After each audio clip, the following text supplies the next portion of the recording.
At the checkered flag. And yeah, if you guys remember going back to 2 years ago, I was here, and I want to say it was at the end of June, early July, and I swear to you, it was like 98 degrees outside. It was 98, and we were here for a tavern tour stop, and it was awesome. I've already been talking to a lot of folks here. I am so happy to be here. We got a Bud Light Blue Friday that's upon us right now, and your chance at Lions Colts tickets we shall be giving away, courtesy of Bud Light. Our friends from Zinc are here. I've already been given some shots, so I'm halfway in the way that it goes. Yeah, I better go ahead and raise the Bud Light right there, too, everybody.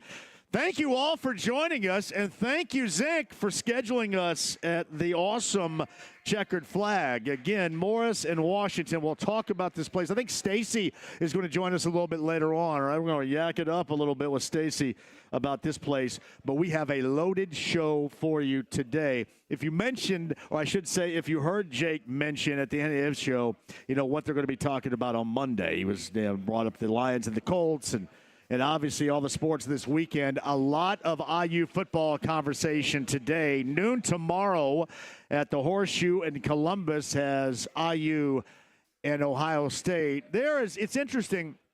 There is so much about this game, but it just seems like it is a perfect type of matchup and a perfect situation for what we know right now Curt Cignetti and his team to be. It's like, all right, so nobody else out there really believes, and at the time, really nobody around here believed, if you remember when he was hired last December, and then made all those pronouncements that he ended up backing up. But it seems like it's perfect, because there is so much that would give this group of guys that seemingly play off of motivational chips and axes to grind. And you've had it from all levels, all sides, all angles this week. Nationally, from numbnut senators in Alabama that wouldn't know their ass from nothing, talking, oh, well, here it is what happens at IU. You're paying players, and we've got to fix that. I mean, come on. But that is a perfect situation, it seems, for Curt Cignetti and the team that he is coaching this year, because you have seen them over the course of the season so far respond to that. So we'll discuss that. Matt Surface is a former IU defensive player, longtime friend of mine. And Matt, I thought about him as this season went along because he has been such an incredible advocate for IU football through just a tiny bit of good and a whole hell of a lot of bad, if you remember. But he's always been there. He's always had their back. And now it's people like Matt Surface I think about and go, yeah, this has got to feel really good for them. We'll talk to Matt Surface coming up in the 4 o'clock hour today. Mike Wells of ESPN. I know Wells is going to be with Brownsburg, I'm assuming, on top of the hill down in Martinsville coming up later on today, or tonight, I should say, right? Semi-state action. One of the 6A affairs, Eric Moore and the Trojans of Center Grove and Brownsburg down there at CG this evening. I'm sure Mike will join us with his 90s slow jam re-entry voice coming up in the 4 o'clock hour. Now, I have been informed, and this is kind of a bummer, but I do understand, because last night you had IU basketball, and that did leave a lot to be desired. They end up winning by 11, but everybody is going to tear that thing down. And listening to it last night, especially if you listen to the second half, there was a lot more that seemed with a lack of cohesion than there did with that crew against UNC Greensboro. However, they did win. But Don is on the road right now with the football team getting over there, and I'm not going to have him talk while driving 105 miles an hour like he normally does. So we'll save Don for next week. However, I'd mentioned at the outset, there have been many outspoken so far this week against IU football and saying they don't belong, they shouldn't be there, their strength of schedule. And you've got, the numbnut Senator Tommy Tuberville, blah, blah, blah, about NIL and transfer portal, being in the state of Alabama and butt-sniffing all of his voters down there in the process. You've had all that going on. But one person that has stood strong on the side of IU, and I don't know if it's because of his relation with Florida State in the past, and, Florida State got hosed a year ago, however you want to view it. But Danny Canel has been rather outspoken both on social media and then on his shows, about IU being deserving of where they are right now and playing to where they are right now. And Danny Canel is going to join us at about 5:30 today. We will discuss all of that and get you set for tomorrow in Columbus with Danny coming up today around about 5:30. Bob Lovell of Indiana Sports Talk. Of course, I'd mentioned you got semi-state action coming up later on tonight throughout the state of Indiana. A couple of spots, obviously. You've got Center Grove, Brownsburg, as I mentioned. How about Martinsville, that Renaissance season they're having, down in the country of Artie in Morgan County. You got New Pal and you got Martinsville tonight. We'll go over all the matchups, certainly, throughout the classes in the semi-state, because next week, Friday and Saturday, you're going to have what is tradition, high school football state finals going on downtown at Lucas Oil Stadium with a lot of other stuff that is happening. But also, we've got an upstart Colts team with a quarterback that did a lot of the things that we wondered if he could do, if he was capable of doing, and he proved it against the Jets on Sunday in a win. That's Anthony Richardson back under center. But they have arguably the best team in the NFL coming in on Sunday, and to talk about that, he also, by the way, calls his home state the hole, the toilet, the crap water venue known as the state of Michigan.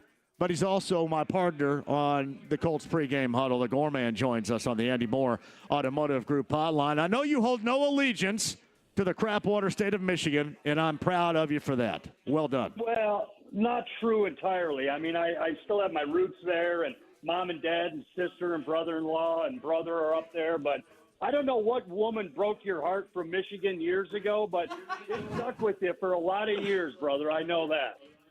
Oh, it's just awful. Every time I go up there, it's awful. That's why I don't like going up. The only redeeming quality it has is now you can go up there and buy some weed. That's about it. Well, go up north. Go to Torch Lake. Go to Traverse City. You know what I'm saying? Oh, yeah, Torch Lake. Yeah, God's country up there. I mean, I'm yeah, sorry, please. That's all. Randy's Ravine down in Martinsville, but, I mean, they do have some great lakes up there. Yeah, that's all. Hey, please send me to the Michigan tourist trap, Gorman. Thank you very much. That's what I want. Hey, I will give you two things. Dusty May, my friend and high school friend, the head coach of Michigan. So now they have two things now that I like: legalize weed and Dusty May. So that's good. Well, can't wait to see you wearing amazing blue basketball shorts from the Fab Five after an email up to the coach up there. He's already sent it to me. Oh, yeah. Yeah, you'll be getting free gear for sure. And by the way, I love Friday afternoons talking to you, John, about the Colts because you haven't had a thing to eat all day, but you got a belly full of liquor and you're at your finest in this hour. I love it. I love it. Man, I'm already like 3 shots in right now, too, man. Shocker. The all liquor lunch is what we're having today at the Checkered Flag on Morris in Washington. All right. Did you grow up a Lions fan in the state of Michigan? My first jersey was Billy Sims. I had a Billy Sims jersey from Oklahoma. That was my first one. And then, I was really young getting behind Greg Landry. I mean, I was still a fan when Scott Mitchell took over and then started to venture from there when I got into my 20s. I wasn't big on the Lions. But Barry Sanders and Al Bubba Baker was the first one I ever met at the Livonia Mall. He took my Nerf ball and put it in his one big, huge, big mitten hook that he has, and he crushed the Nerf ball in his hand, and he signed it for me. So, yeah, I've been a Lion fan from a kid, but obviously the allegiance since about 22, 23 years ago has been in Indianapolis.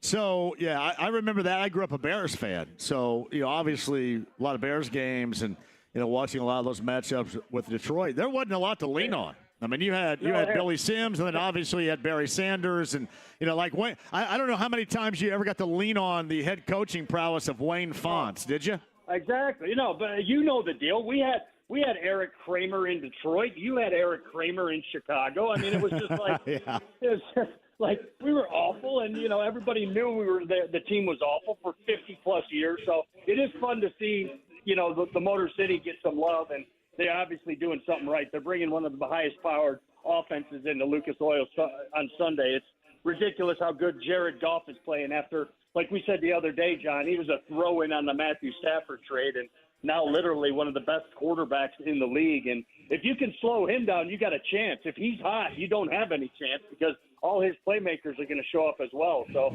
that's a big thing I'm hoping for is the defensive backfield and, of course, the defensive line of the Colts to get after Goff and make him human. He's having a great year. Yeah, there's no question about that. The Gorman joins us. It is the Colts pregame huddle, 10 a.m. touchdown town Sunday morning. We'll take you to countdown to kickoff at noon. And then Matt and Rick and Lara and Casey have you after that at 1 o'clock. Yes, Gorman. Indiana Knights weekend. I mean, you're going to see a Colts team that you've never seen. Well, in the last couple of years, they got that one game each year where this team's going to be in all black and blue, and it's an Indiana Knights deal. The black helmets are coming out, and what better with this, John? If you look at it like this, John, what's a bigger story in the NFL after this Sunday than if Anthony Richardson beats the Detroit Lions for his second consecutive win as a starter? I'm telling you what, they're talking about the Chiefs, they're talking about the Lions, they'll be talking about the Colts too if that happens. Well, no doubt about that. And I want to get back to their team, and especially the pantsing of Jacksonville last week. And, you know, they've gone over 50 a couple of times in the last 6 weeks, over 34 times in the last 6 weeks. But I know you remember this.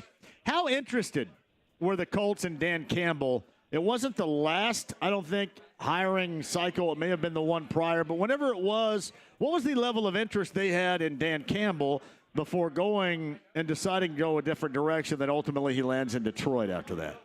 I don't recall it. I don't recall I don't recall the Dan Campbell push as far as that goes. I know, you know, he had a lot of success as a assistant head coach and an assistant coach in the NFL, but I don't think I don't remember a lot of the big talks as far as, you know, Dan Campbell coming in here, even before Shane Steichen, even before the likes of, Chuck Pagano and were hired for, you know, everything like that. I'm just saying I don't remember that being part of the deal, Danny Campbell. But you got to like what he's done because, I mean, from his first press conference on, I remember the kneecaps, don't forget. He's like, you know, we're going to bite your kneecap, do whatever it takes to get a victory. Hey, he's backed it up. Him and Signetti have backed it up the last couple of years. No, they have. Yeah, it's funny, and it may just, Gorman, be because of winning and success. And you look at everything as going, oh, yeah, that fits like a glove. That's like a Lego right there. But if you can view one thing as, you know, understanding there's a huge fit there, it's the personality of Dan Campbell, the way that he coaches with that market. You know what I mean? With that fan base, that market, that team. It does seem like that it may all just be because of success. But I think you can look at it as one of the reasons why it does work is because it seems like those two entities fit perfectly. Absolutely. He's a lunch pail guy. They talk about that. Guys taking a 45-minute lunch on the auto line for Chevrolet, for Ford, for Dodge, for Chrysler. I mean, he fits that thing to a T. He comes into his press conferences looking like he hasn't taken a shower after 2 practices. And, you know, he's coming in telling you how good they're going to do and how they have to go, the little things to get over the top. And that's the one thing that I love about it. He's taught about toughness and taught about one play at a time type of thing. I know it sounds pretty generic, but that guy's brought in like old school football back into an old school town like Detroit. It's been the perfect fit. They love his mentality, love everything about his energy, how he gets the team and the city fired up. That's a perfect fit. And I was just saying, these guys coming into Lucas Oil Stadium, John, let's not forget, over almost 650 yards in total offense in an NFL game. I mean, ridiculous coming into Lucas Oil Stadium between Jahmyr Gibbs, Jamison Williams. I mean, Amon-Ra St. Brown. It's endless with their weapons that they have right there. But it's going to be fun. And Tampa Bay beat this team pretty ugly earlier in the year. I hope the Colts defense and Gus Bradley can kind of duplicate that. If Jared Goff has a bad day, I don't think this team has the ability to overcome that, even though they have weapons everywhere. If Jared Goff has a good day, you know, I'm not rewriting the NFL script here, but you get him off his mark. You make him uncomfortable. You get turnovers, and you get at least 2 to 3 sacks on the guy. It's a whole different ballgame. I sound, you know, like a broken record, but don't put too much on Anthony Richardson's plate. Get Jonathan Taylor moving the football. Get Tyler Goodson moving the football. Work the tight ends in over the middle a little bit more than we've seen in games past. And Anthony Richardson, just hold on to the football. I love it. I'm not saying I feel very, you know, extremely, extremely confident on this game as watching the way that is, but I absolutely think that this Colts team, the way that they're set up right now, riding a high from their number one pick from 2 years ago, he's playing good football. I think absolutely they have what it takes to pull off this upset and get the NFL world talking. It obviously, John, we'd love to see it, but I really can see something like this happening. I know they're a good football team. They might go a lot farther than the Colts, but this is a good matchup. Just waiting for it right here. This team has been on fire for 8 straight weeks. It's time for a letdown. Colts pregame huddle. He's one of our co-hosts, the Gore Man. We'll be there at 10 a.m. Touchdown Town on Sunday. Hope to see you there. And he's on the Andy Moore Automotive Group hotline. Oftentimes, people suggest in the NFL that you're as good as your assistants or as good as your coordinators. And I don't think there's much of an argument to Ben Johnson to Aaron Glenn. You're going to find 2 better coordinators on the same sideline, will you not, in the NFL than what they have in Detroit? Hey, that's a guy. Now, you want to talk about a coaching candidate? That's a guy that Aaron Glenn and Jim Irsay hit it off so well before the Shane Steichen hiring process. And through that, he came back and talked to Aaron Glenn a second time and was so blown away by him and the way, this is a former NFL player in Aaron Glenn, don't forget. So, yeah, that's one of the things that these guys have. Not only do they have the right guy at the top in Dan Campbell, but both coordinators, arguably, John, will not be there next year after getting both a head job. Aaron Glenn is so highly respected around the league, and Ben Johnson, hell, he said no to being a head coach last year. He said, I'm going to stick around here a little bit longer, hopefully get a ring, and then I'll do my head coaching run. Hey, speaking of coaching guys up, how'd you think that Shane Steichen and offensively with the ability that they gave to their quarterback who got rebooted with a start in Anthony Richardson last week? I mean, the opportunities, the reason why they drafted him was a lot of what we had witnessed, I thought, in the play calling on Sunday. That was not always the case leading up to his benching. Do you think that's going to be a similar path as we saw in the Meadowlands last Sunday to what we see at Lucas Oil Stadium against the Lions this Sunday? Let him go, John. Let that horse run. Let him run. He's going to make mistakes. Every quarterback in the NFL does. But, okay, tuck and run time, I'm all for it. Design run plays for Anthony Richardson, especially in the red zone. I hope we see Shane Steichen going back-to-back calling number 5's number from the 10-yard line in today. I mean, he's such a mismatch. I love it. I don't think there's going to be any ropes on him, any restraints as far as his offensive prowess goes. Cut this guy loose. Hopefully he can get 7, 8, 9, dedicated runs. That's a lot, I know, but he moves the football with his feet, and he's tough to bring down. So I think hey, this kid is great with his feet. He's going to get hit. We've got to roll the dice on this thing for the rest of the year and make a playoff push. I think that's the way Shane Steichen's thinking.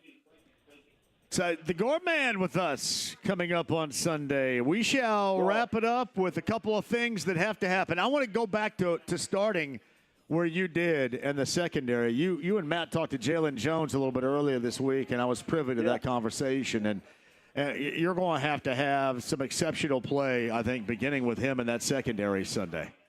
Oh, my gosh. Absolutely. I mean, heavy push of Kenny Moore needed. And what he likes to do is there's the young guys back there. There's veterans like Kenny Moore and Julian Blackman, but Sammy Womack is a young guy, a couple of years in the league. Obviously, we're seeing Jalen Jones with a year under his belt, and he stepped up, John. I think that guy could be looked at in years to come.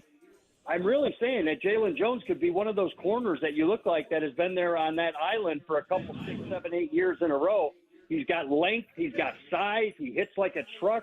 He's athletic. And, he's a low-round draft choice that does not miss starts. So I'm excited about that. I'm excited about Julian Blackman's game here, kind of sitting in the back there and looking at Jared Goff, looking at his eyes and getting able to be 1, 2 pickoffs, post possibly 2, turnovers as well somewhere in there, whether it's a fumble or a strip sack. But somehow, some way, got to get the ball from these guys at least 2 times at Lucas Oil Stadium. But I love the defensive backfield. They know the challenge. I talked to all of them this week, and they're looking at and very excited, and they know it. They know that the lights are on, and if this team can upend the hottest team in the NFL, hey, all Sports Center and all highlights are going to be Colts this week. So everybody knows how big this assignment is.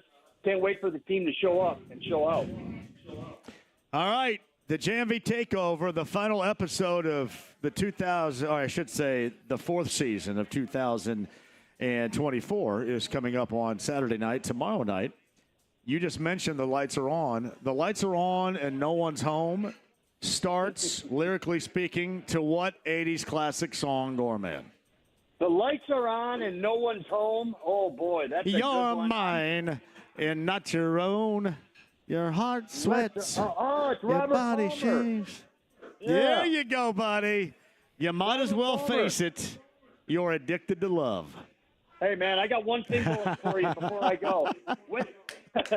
Hey, when you have Matt Taylor on, when will you have Matt Taylor on again, the voice of the Colts? Oh, probably next week, I'd imagine. Why is that? Oh, John, we were in the media room today, and there were tears in people's eyes, laughing so hard. Taylor, out of respect, though, does such good imitations. Don Fisher, you know him. Mark Albert sounds exactly like him. I mean, I can go down the list, but he's pulled out a Mark Herman, Purdue's own Mark Herman imitation and, you know, obviously he's doing sidelines for the Boilermakers, so he's back in the mix. He used to sit with Bob Lamey for a lot of years, but Matt Taylor does such a good impression of Mark Herman that literally people were wetting themselves and drying tears from their eyes. We were laughing so hard. Bro, please ask him to give you some Mark Herman next time he's on. I will, buddy. I'll see you at 10 a.m. coming up on Sunday, correct? Actually, right, I think we'll be maybe listening to a part of this as the talk up, walk up for me to get up to you coming up on Sunday. So how about that? Yeah, maybe we do something tomorrow. Who knows? Hey, have a great last show tomorrow night, John. We know you're doing great work there, 4 years and running. Can't wait for year number 5 and your B105 Saturday night takeovers, buddy. Good job. I'll talk to you later. You got it. The Gorman right there. And the Colts pregame huddle with us coming up at 10 a.m. on Sunday morning. I start at 9 at the Bullseye Event Center with the ride to kick off with bullseyeeventgroup.com. But tomorrow night for season number 4 is the final episode of the JMV Takeover. And then we go into Christmas music hiatus. And I come back on New Year's Eve. Thank you, my brother. I got to mention that, too. I'll mention that to Bob Lovell coming up.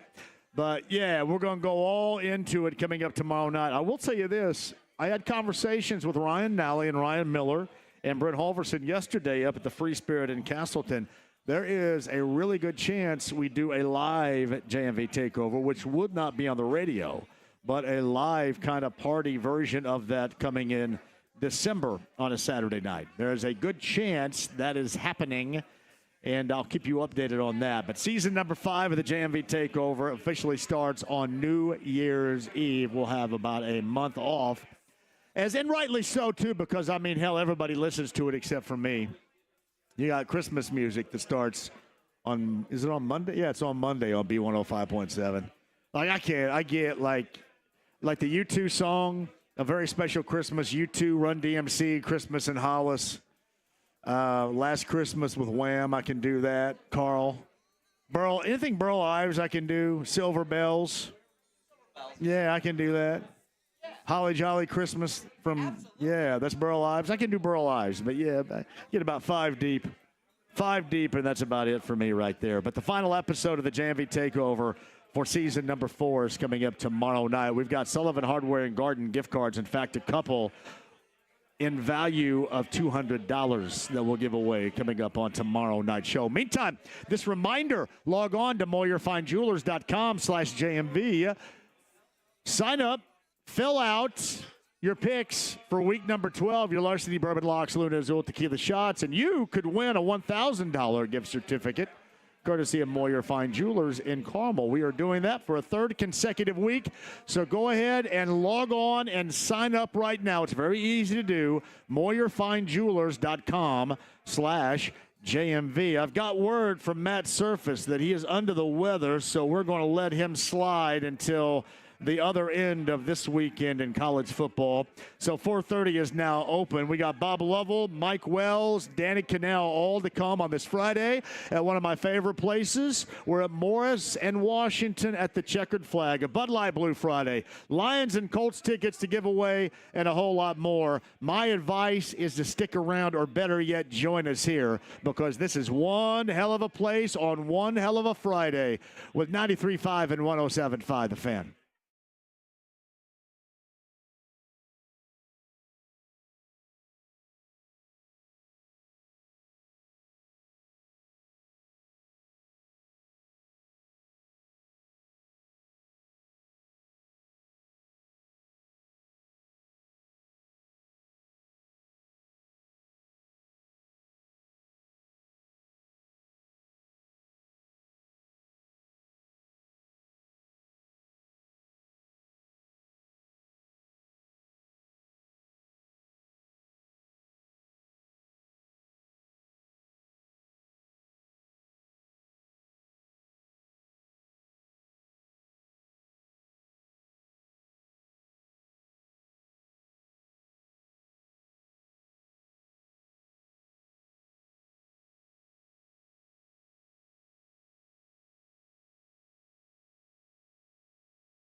Right here.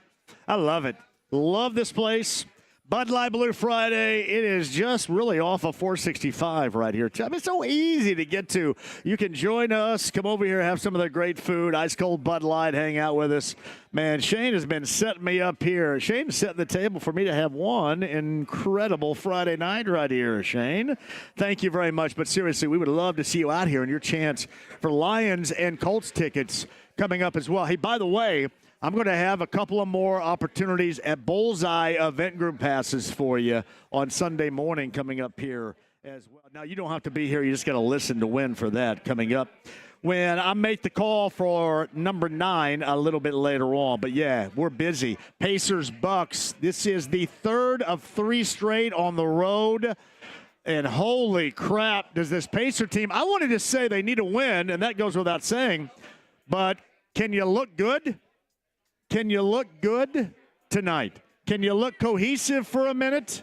Just a minute? Hey, Carl, you're getting yelled. I love it when the people yell at you right there. Am I coming out of that speaker sound right now? Sounded good. You said a little bit, Carl. Carl doesn't want to blow the people out of here, I don't think. Carl got this job today, and he goes, oh, my God. How did I end up getting this with JMV? Yeah, we'd love to see you. The checkered flag, west side here. Washington and Morris on a Bud Light Blue Friday. Pacers-Bucks later on tonight, as I mentioned. We'll get back into that in a second. But on the Andy Moore Automotive Group hotline, one of the other things across the state of Indiana going on later on tonight, high school football, semi-state action, and joining us, and he's brought to you by Express Pro Tire and Auto, the 13 Central Indiana. Joe Childers run locations. It is our good friend Bob Lovell from Indiana Sports Talk. Hello, Bob. How are you? I'm great, John. How are you? Let me start in 4A because we've talked about this before. It has been a renaissance campaign down in Morgan County, has it not? Martinsville, and I'm privy to this, because I'm a close family friend to the Wolf family down there. All really good friends, and obviously Reese Wolf is a part of Martinsville's squad defensively right there. Great baseball player, great basketball player, great football player as well. Martinsville and New Pal. New Pal's got that been there and done that all before mentality. Martinsville, on the other hand, this whole thing's all kind of new. How do you size that matchup up? I think it's a good game. I think they're obviously 2 very good teams. I just think that Martinsville has done some dramatic things. They've been able to come from behind, pull off big plays, literally miracle-type plays throughout the year. New Pal has been literally unstoppable. I'm not sure who gets the edge. I would say this. It does help that people like a lot of the New Pal kids have been through championship runs, understand what it's about. But this one is just one of those games where it's decided up front. I think New Pal may have a decided advantage up there. But you can't count out the Artesians because to get here, John, in many ways, it's been an improbable run because they've been down and out and come from behind and made, as I mentioned, tremendous plays to find a way to win. And that's something that's been a hallmark of this football team. Well, I've really enjoyed rolling down to Martinsville occasionally and then seeing how excited they are about the football program. But believe me, Bob, I come from an era, when I remember Earl Hannaford and Israel Thompson and Bob Denton and that group that was really good across the board in sports, but especially in football. And really, this brought up a lot of those memories that I had going back to the early 90s with that particular group. Hard not to because of the same level of success that they've had. They don't have an Earl Hannaford type player. However, they're just a group of guys that have exceeded expectations, believe they can win, which we all know is a powerful thing. And it's a New Pal team, John, that's been at or near the top of the polls all year long for a reason. They're just a good, solid football team with very few weaknesses. It's Bob Lovell of Indiana Sports Talk. Tonight, as always, on a Friday, brought to you by Express Pro Tire and Auto, the 13 Central Indiana. Joe Childers run locations. My neck of the woods tonight. I'm assuming I'm going to probably have a Mike Wells experience not too far from my home this evening. Brownsburg and Center Grove on top of the hill. I knew that they were serious about a lot of people being there when they said, all right, if your dumb ass wants to come and play some pickup basketball, it's not going to be tonight, Bob. Not on a Friday night down at Center Grove.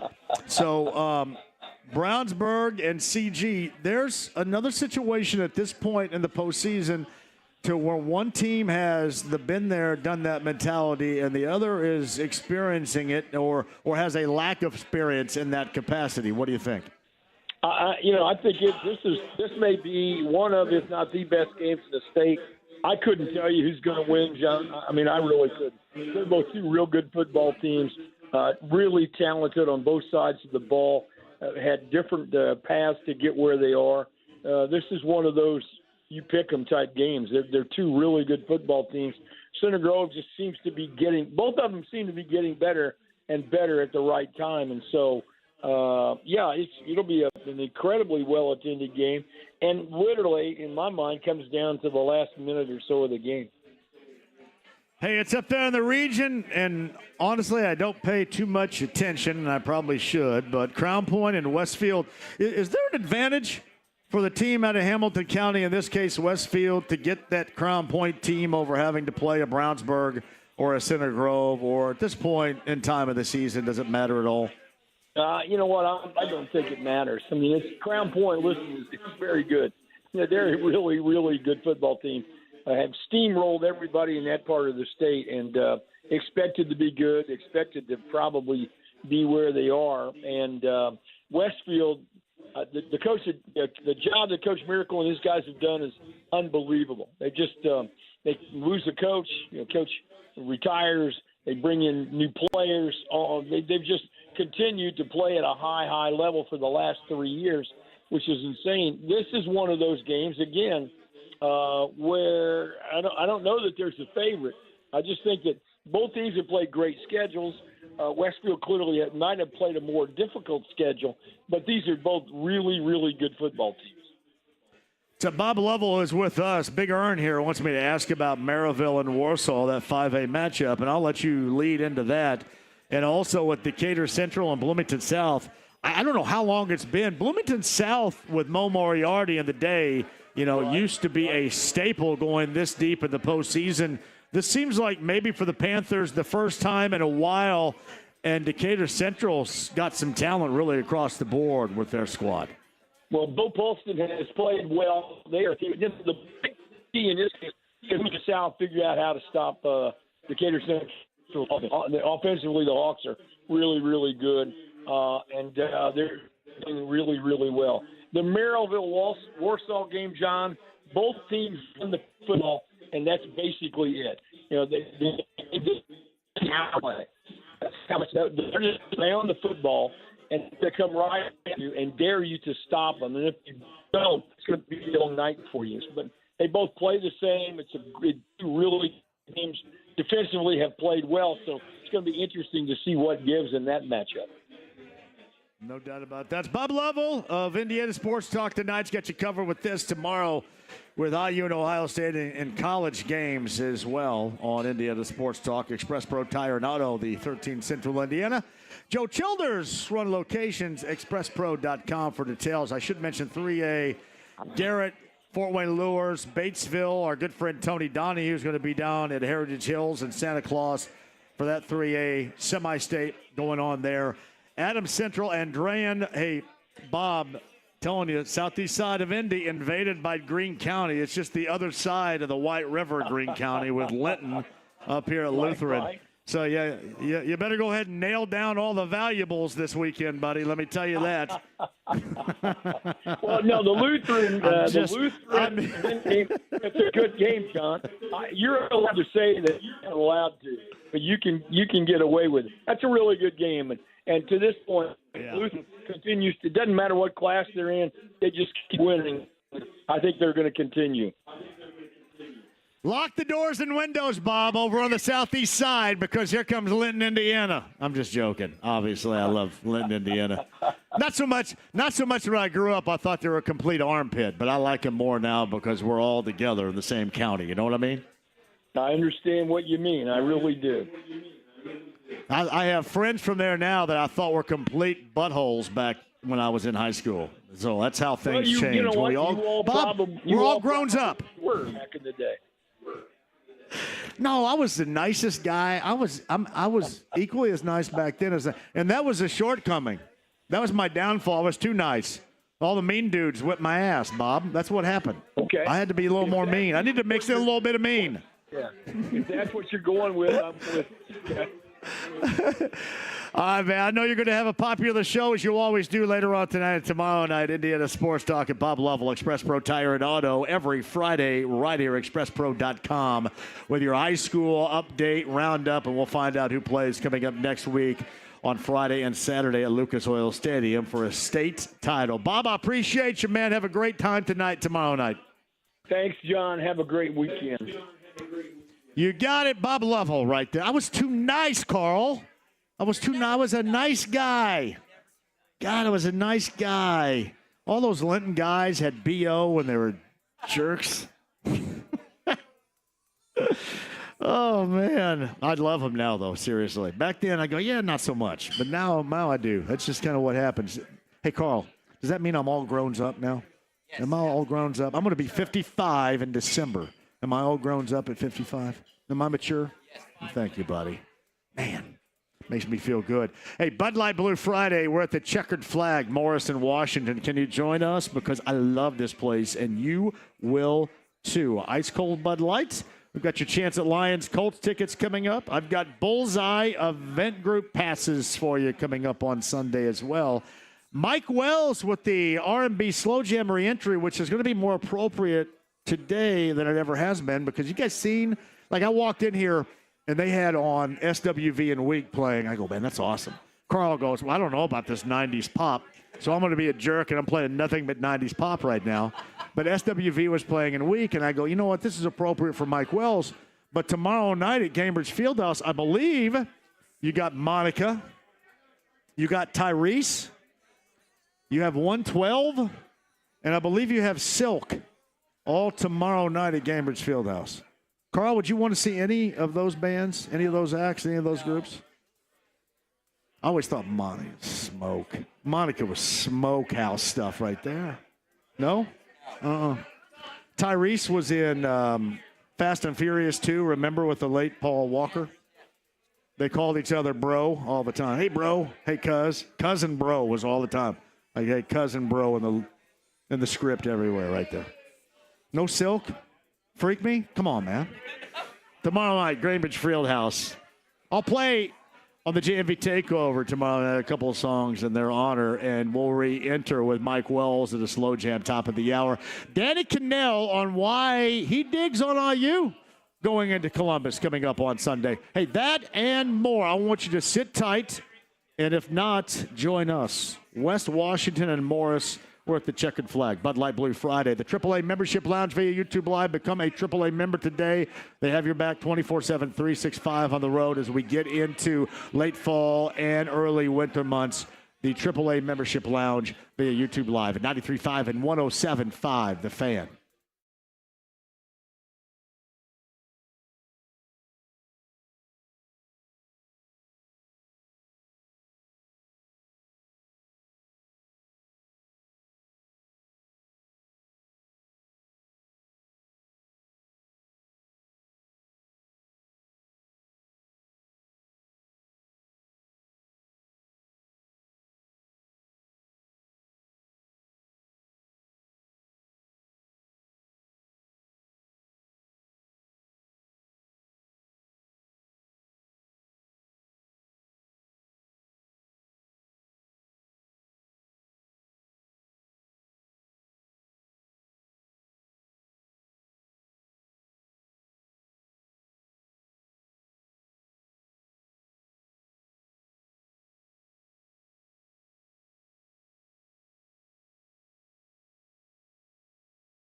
maintaining his status as a Brownsburg School Board member. It's funny. I admire him for doing that because I don't know why anybody will want to do that. And maybe it's just me with my experience because I love where I grew up. Like Elvis the King is sending me stuff about being down by me and being down by Eastern Green and the old school. There are two different Eastern schools where I grew up. There's a new school, which is just the high school, and then there's the old school where I went, and it was everything. It was elementary, junior high, and high school all basically together, and that's the one that I love. But maybe it's just my experience from school boards, but it is always being in rural southern Indiana where everybody has an axe to grind seemingly right there. It always just seemed like such a pain in the ass. I always thought, man, why would you ever want to be a part of that? So I always had a great deal of admiration for Mike for wanting to be a part of that over in Brownsburg, because that's something that I would never want to be a part of where I grew up, certainly, or any other place, I don't think. But Brownsburg, Center Grove tonight, that's part of the semi-state landscape in high school football. Greg Rakestraw on the ISC Network's got that for you coming up later on this evening. We've got the Pacers and the Bucks. I mentioned this a little bit earlier, and it sounds really stupid, and I get it. I had mentioned it's not even so much a win, which they need, and they need in a bad way. But can you go out there for like 10 minutes and put together something, even if you're injured, and that's an excuse and a valid excuse? Can you put together something that is cohesive, that has any semblance of why most of us thought you guys were going to be good in the first place this year? That's really all I'm asking for right here. I mean, nothing really huge. And then start that up. When Neesmith and Nimhart get back, all right, fine. But can you start that? And what's going to be a bummer tonight, if you guys have watched Milwaukee play, and they may be playing a tad better now, but they have been awful this season so far. They have been awful. I know Chris Middleton's been out. That's been a stuff. If you've seen them, like you think the Pacers are injured and dinged up, it's not so much injuries and being dinged up other than what Chris Middleton had gone through, but they're just like old and have no stinking bench. Nothing whatsoever. They look so much like, just with Lillard and Giannis in the lineup, they look exactly like they did when the Pacers took them down to the postseason last year. But I want to see a semblance of cohesion of what we expected. And as I always say, I know everybody mentions you got to have a team concept and it's about the team. But again, if Tyrese Haliburton doesn't play at a high level, these guys are screwed. These guys will not win. These guys will not meet expectations. He has to do that. And I know he's got back injuries. I know he straps that thing on when he comes out. But I hate to say it, if your ass is out there, you got to perform. You're a max-out deal. That is an anchor around the neck of a team if you don't perform. And if you're out there, you have to perform. Pacers Bucks coming up later on tonight. All right, top of the hour, Mike Wells on the other side. Did I mention where we are? We're at the legendary Checkered Flag. Morris and Washington. I love this place. I think 2-3 years ago we did a tavern tour stop. We did it in July. It was like 98 degrees outside. So a really complete flip of the script in terms of the weather right now, but still a great place. Not too far off of 465. It is legendary. The sign out front, legendary. Great food. Ice-cold Bud Light, your chance at Lions and Colts tickets. And Carl is here as well. Carl will tell you everything about Southern California and the E Channel. So can you bend everybody's ear on the E Channel? I don't think the audience wants to hear it. You don't think so? No. What show were you a part of on E? Everything. Howard Stern show? I officially no. Oh, no? Not officially no, Okay. but I was around the scenes. It's Carl who's running things today. Kevin and Chris, this is like Hammer territory around here, too. Not too far from the Hammer estate, from what I hear. And Corbin's back at the studio. Mike Wells, Danny Canel still to come. Bullseye event passes for Sunday as well. And back into the Lions-Colts conversation coming up at the 4 o'clock hour. Checkered Flag, Bud Light Blue Friday, AAA Membership Lounge via YouTube Live. Become a AAA member today as we head into the wintertime. 93.5, 107.5, The Fan.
Wells of ESPN Radio. Mike, I'm going to go ahead and hand it off to you. Take it away, buddy.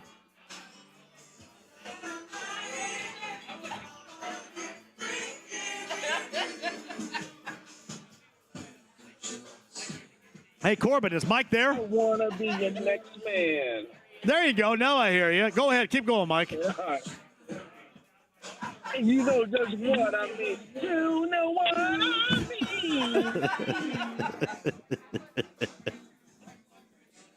Yeah. Oh, yeah. Oh, here we go, Jay. Let me lick you up and down. Let me do all the things. I think you fudged on that lyric right there. That's all right.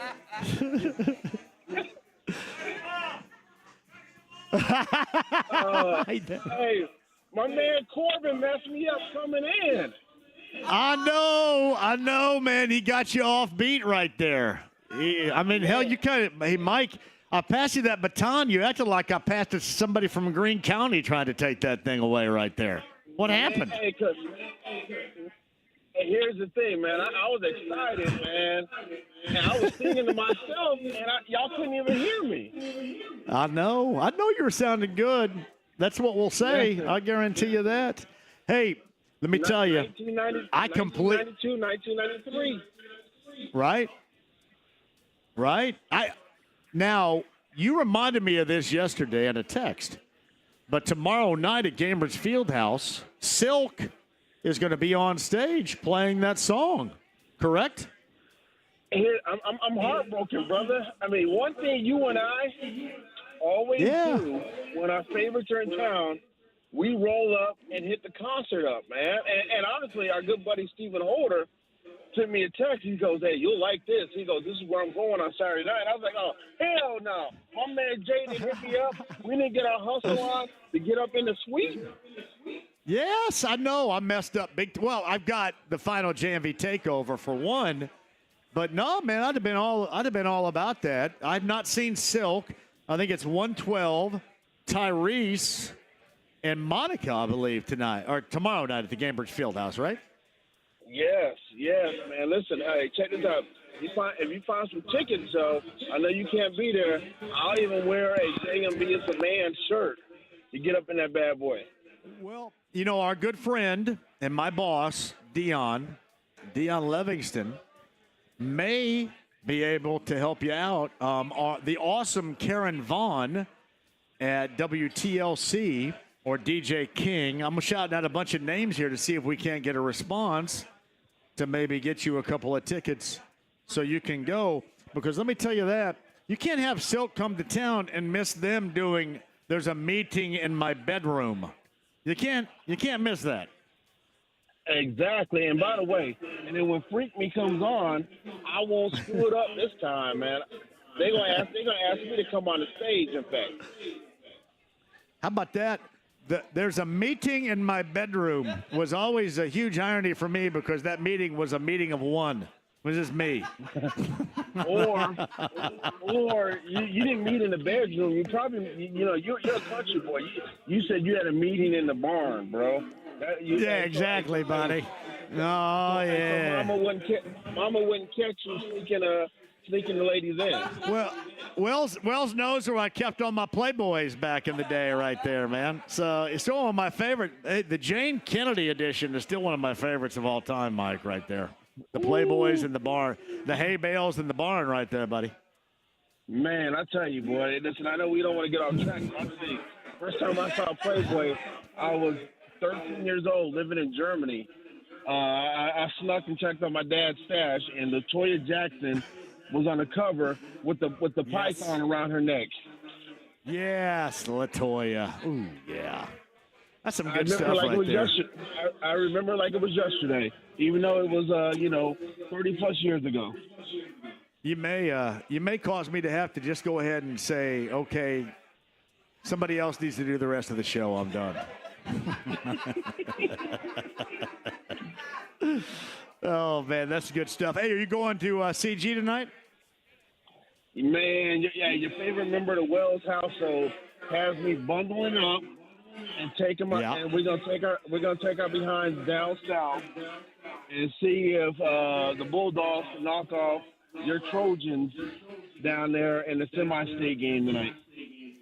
Hey, look for Laney. I think Laney Lou's down there tonight too, from what I hear. I'm going to see Morrissey, which you guys would have no idea what the hell I'm talking about, at the Mirage. But I think Laney's going to the game tonight, so look for Laney Lou. She'll be around there. Hey, I'll do that. I'm going to have a big old gray and purple Bulldog hat on my bald dome to try to stay warm. And I can't believe Layla convinced me to go down there in the freezing cold. But actually, no, it was actually my idea. Listen, I love coming down your way, and I got to support my dogs. Yeah, it's funny. It's just Center Grove has just been there so many times. I know it's a new group of kids. Don't get me wrong, but there's such a history there, and Brownsburg's kind to break into that particular circle coming up later on tonight. I always like the interesting matchups. I brought this up to Bob Lovell, Mike, a little bit earlier. You got kind of a similar situation with Martinsville and our friend Ryan Wolf, the father of Izzy and Reese Wolf, over at New Pal. New Pal's been there so often, championed so often. Martinsville is, stirring the echoes of back in the early 90s down in Martinsville. And you kind of got a similar situations, I think, with both in these classes tonight. Exactly. I mean, I know it's some crazy streak for Center Road being in semi-state. This is the first time in 39 years that Brownsburg been to the semi-state. By the way, I saw our good buddy Ryan Wolf's son is committed to Notre Dame to be a pitcher there. Congrats Reese to the Wolf's Wolf a stud. He's a stud, man. In that family, yeah.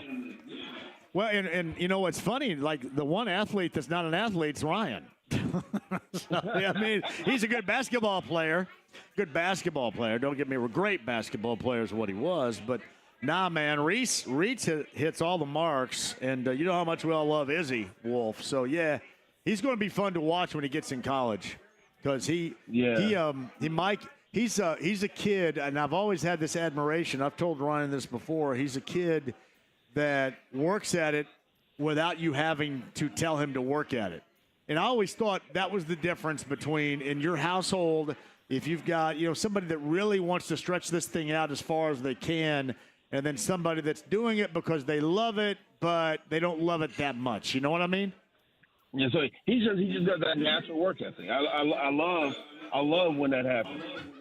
Yeah, self-motivation, and I don't have that, and I'm fine with what I have, and there's motivation there, but it's not the, all right, if I'm sitting around, I'm not getting better, and let me go out and try to get better, and Reese Wolf has been that, and I think that's just the difference between, that's how you end up, pitching, playing baseball at Notre Dame, getting a scholarship to go to Notre Dame, or just, having a fun high school career like we all did, like I did. I was the same damn way.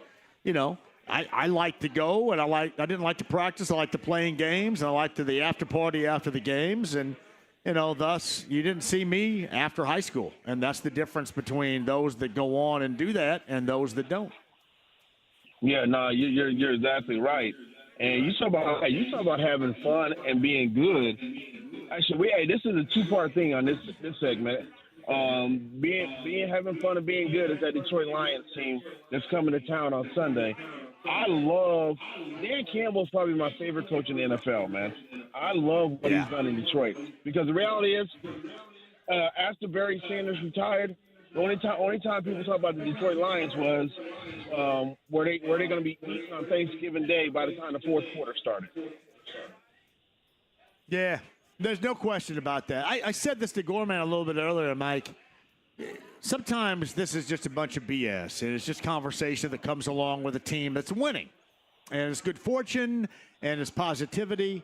But in this case, the head coach fits the team and fits the fan base and fits the town perfectly. And I think you could say that on all levels right there for Dan Campbell in Detroit. I think that was perfect. A perfect hire for them. Yeah, it is, and man, think about this. Can you imagine if a Colts quarterback threw 5 interceptions? There's no way in hell they would win that game. And the Lions just did that 2 weeks ago against the Houston Texans. Jared Goff was golf awful, and they still found a way to beat the Texans on the road. Here's what's funny. I think about that. You were covering the Pacers, I think, at the start of the time. But Peyton Manning did that. Remember that game in San Diego? He threw 6 interceptions. Yeah, that's right. But I mean, hell, he was throwing the ball to Crap Thorpe and Devin Aramashadu. And that was the game, I think, where Dwight Freeney had that Liz Frank injury.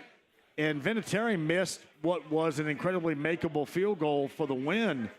I mean, those are the types of situations when you have a really good team that are survivable. And even though he threw those picks, they still end up winning. And in the case of the Colts years ago, they almost and should have ended up winning. So if you have a good team, a good solid squad, you can survive stuff like that, which is crazy. Yeah, and unfortunately for the Colts, I still think the Colts are in that identity crisis mode of trying to figure themselves out. But with that said, I know it's the Jets, and there's no team I cheer to lose for more than the Jets, because I think Aaron Rodgers is a tool, and they're just a horribly run organization, but. I give Anthony Richardson props on what he was able to do after coming getting off a restriction, coming off a punishment to get his starting job back and have a nice solid bounce back game. Nah, Mike, he looked really good, and I thought Sunday, and I know it's the Jets, and you're like going from 0 to 60 from last weekend to this weekend with the Lions, but he did do a lot of the things that, for example, Mike, you and I had talked about. Hey, I don't know if he can do that. I mean, a fourth quarter engineered drive, not just one but two, then a game-winning drive like that. And while he did that, and that's good in that game, that's something he has to continue to do. But I thought he was helped by how they utilized him. And, Mike, they utilized him as they drafted him. That's what he was known for when he got drafted, and they got away from that earlier this year. They tried to, put him into the drop back quarterback mode, and that's not working for him. That's not who you drafted. I thought that they called the game for him as they drafted him, number 4 overall the year before last. Yeah, and I'm gonna take it a step further. I think not only was this brief demotion a wake-up call for Anthony Richardson, I think it also forced Shane Steichen to open his eyes on how he called the game and how he coached Anthony Richardson. So I think it was a learning lesson for the head coach and also the quarterback.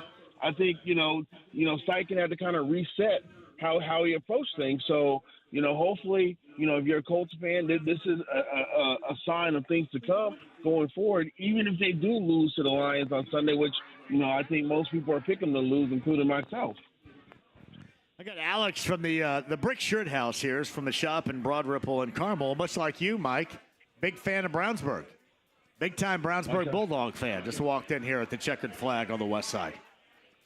What's up, Kyle? He just walked. Hey, I'm going to tell you this. I don't do enough shows on the west side. Seriously. No, bro. I need to get on the west side more. Your ass is out there way down south, or you're way on the east side, or up by Castleton, where it takes 5 hours from Brownsburg to get to. Yeah, I love that we're at the Checkered Flag, and if you ever go down Washington Street from 465, let's just say to downtown, you'll see the iconic sign out front that's been here, I think, since 1947, right? That sign out front. But this is a great place. I was here 2 years ago for a tavern tour stop in July. It was like 98 degrees. But this is a great place. These are the places I love to go right here. Hey, so I got a very important question. Do they have wings? Do they have wings there? They have, yes. People are shaking their heads saying they have great wings. So why not you? Smoked wings is what they're saying up here. All right, hey. Tell the manager, the owner, that Mike Wells plans to swing through, sample the wings, and I will give them plenty of love on social media if they are as good as the people at the restaurant, the people at the tavern are saying. I will tell Stacy, who's going to join me on the show a little bit later on, and tell me about his wings, and then we'll pass that along and maybe we'll set you up for a weekend, for a gathering, for a get-together, and you can try it. You know, the fan can try it, and then you can find out for yourself right there. How about that? Hey, now that sounds like a plan. Hey, I know we're almost coming up on it, man. But what's up with? I don't even want to. It's not your boy because Miles is your boy, but this whole roller coaster of a ride by Tyrese Haliburton on how he's playing, man, yucky. Yeah, I said this a little bit earlier, and don't get me wrong. Do I think he's got an injury? Yeah. Do I think he's got some back situations? Yeah. But Mike, when you're a max out guy, and you're not on the injury report, and you trot your ass out there every night, and you're supposed to be the dude, you can't look like that.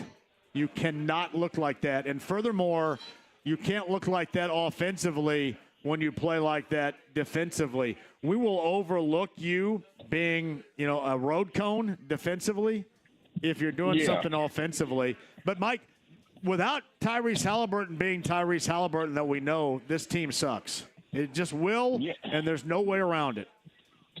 It is, it is. Ew, man, I'm like, all right, there's no more. I'm at the point now where, I'm like, all right, let me check out the game, see what's going on. I just look at ESPN.com like, oh boy, they're taking it on the head right now. Last year at this time, you were excited. Remember, they get into the whole the Cup, NBA Cup stuff, and everybody's excited, and they're going up and down the floor with a big time pace. And I'll be honest with you, watching this sucks. It's awful. And I do know that D. Smith and Nimhart are huge, and they're not being there's one thing. But if he is not what he has to be, then this team is screwed, and there's no way around it. Because Mike, he orchestrates, facilitates everything that they do that's positive. He just does. He gets everybody else going, including himself. That's why they paid him so much. That's why he's a max-out player. If he doesn't play at that level, this team is screwed. That's that. I mean, he's the engine. He's the engine that makes this team go. You can say, okay, Siakam's going to get you buckets or whatnot, but Haliburton is the guy that is going to impact the game on both ends of the floor in a positive way. And unfortunately, positive and Tyrese Haliburton are three words that aren't going together these days. Watching this team play, Mike, I went last Friday night. Holy crap. I sat right there on the sideline against Miami. I sat there until the ushers made me leave. I thought, sure as hell, somebody's going to waddle their ass back out here and do something a little bit more. Take some shots, do something. Can you run some lines or anything? Because it was awful. Seriously, it was laughable. It was embarrassing. I waited for somebody to come back out because it was so stinking bad. And, those are the memories that we have. They've been up and down, but honestly, I think everybody expected a lot more than what they've received, even with the injuries so far. Something's got to change. I don't know if it's going to change tonight, but something's got to change here relatively soon. They have 10 games beginning tonight to where you're going to have to see a not-so-subtle change. And if it doesn't, I think that's going to be a lot of what you're in for the rest of the season. Important time. Oh, that's scary, brother. That is a scary thought process because I've been waiting like, all right, this switch is going to flip. They're going to get rolling, and that switch isn't even moving. It's remained in the off spot for quite some time. Mike, Tyrese Haliburton can't break you down right now. Seriously, dude. He can't break anybody down right now. My ass is old. I'm knocking on 50. I can barely move most of the time. I need WD-40 in the morning time to get my joints moving. And if he can't break me down, that's a sad state. It is problematic. Hey, tell the lovely I said hello. You guys have a great time down at CG. Look for Lady Lou. I know she'll be around there. We did. I just picked her up from practice. Hey, JMV said, look for Laney tonight, Layla. She said she will, brother. Lady Lou. Yeah, look for her tonight. She'll be a blast. She can hang around. Layla can hang around Lady a little bit. They'll have some fun. All right, brother. Have a great weekend. You too. Thank you, guys. It's Mike Wells of ESPN Radio on the Andy Moore Automotive Group hotline. Check a flag, everybody. Bud Light Blue Friday. I'm so happy that Zink sent me here today. I love this on the schedule. Jim and the gang over there at Zinc sent me to one of my favorite places on the west side, Morris and Washington, the checkered flag. We shall return. I got time for you, 239-1070 coming up on the other side. However, we don't have the call screen up, Corbin, so you'll have to tell me if anybody wants to get on and yak it up regarding IU Ohio State tomorrow, Lions, Colts coming up on Sunday, Pacers, Bucks tonight, or anything else. You can do so at 239-1070 coming up on the other side. Danny Canel still to come. A lot of me and Ewan up until that point in time at the checkered flag on the west side. AAA Membership Lounge via YouTube Live. Make sure you're a AAA member today because we got a winner coming up too. Got to make sure somebody has your back on the road. AAA Membership Lounge via YouTube Live at 93.5 and 107.5 The Fan.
On-site engineer, trying not to blank stuff up. Good job. Kevin and Chris, look at Kevin bite into that burger right there. Man, just get that thing, man. Chris is here as well. Hey, Chris, how far do you live from here? Not too far? 10 minutes away? Not bad at all. Hey, we're off of 465, Morris in Washington. This is the legendary, if you see the sign out front, since 1947, the legendary checkered flag. I think Stacy's going to join us a little bit later on. I just want to make sure that he tells you what's going on around here. And man, you guys are right. I don't get to the west side enough. You know, here, and I know I get to the west side pub occasionally, but that's about it. We've got to come up with more west side stuff. Along with your calls at 239-1070 right now. We'll get you guys in, talk about whatever you want to talk about. Big weekend, too. We're just having a conversation about IU and Ohio State. You know, what do they have to do to get over? What do they have to do to hang, being IU on the road in Columbus tomorrow? And what I would love to see more than anything else is a defensive score. Because I think for Ohio State, offensively, it hasn't been, you know, a banner season, let's just say. It's not like your typical big-time offensive threat Ohio State.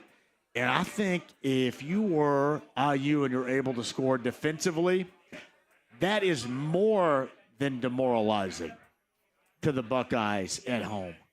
I would love to see that. I think that's how you could be able to witness a very special afternoon for IU football in Columbus.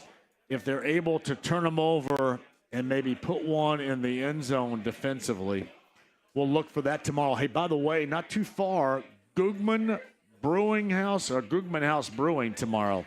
This is us. All the shows on the Fan, and then Hammer and Nigel from 93 WIBC tomorrow. Gugman House Brewing Company over off of Gent. It's with Franciscan Health. And we are going to get you guys all on the same page, fellas, with your health, and probably have some fun, watch some IU football, and more coming up tomorrow. So we'll see you beginning at 11 until 2 at Gugman House Brewing Company. Again, not too far from where I'm sitting right now, off of Gent. Really around the same area where the old Busch Stadium used to be.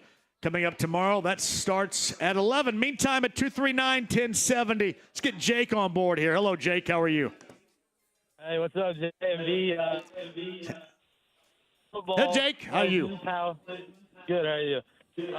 Great, buddy. Go ahead. Martinsville High School in the semi-state title game tonight against New Pal. Yes. Yes, indeed. And you know what? Hey, Jake. Who do you like? Well, obviously, I have a couple of rooting interests here, and I'll tell you this. Doug Wigand, big-time, long-time friend of mine, son plays for New Pal. And Ryan Wolf, big-time friend of mine, his son plays for Martinsville. So I'm kind of caught in the middle a little bit here. I will tell you what I told Bob Lovell a little bit earlier. We kind of played off of this, Jake, is this is like all new, like a renaissance for Martinsville this season, whereas this is like old hat for New Pal. So I think this is something Martinsville is going to have to get past, is the fact that New Pal has the experience being in this type of game, and then they have it at home. But, again, much like I talked about with IU, I think if you're able to turn over the home team, which most people believe to be the favorite as a home team, I think you give yourself an even better opportunity to get that upset win on the road. But regardless, now this sounds lame. I don't mean to sound lame at all, Jake, but man, it's been great to see Martinsville do what they're doing, like that win over Wrights in the regional last week.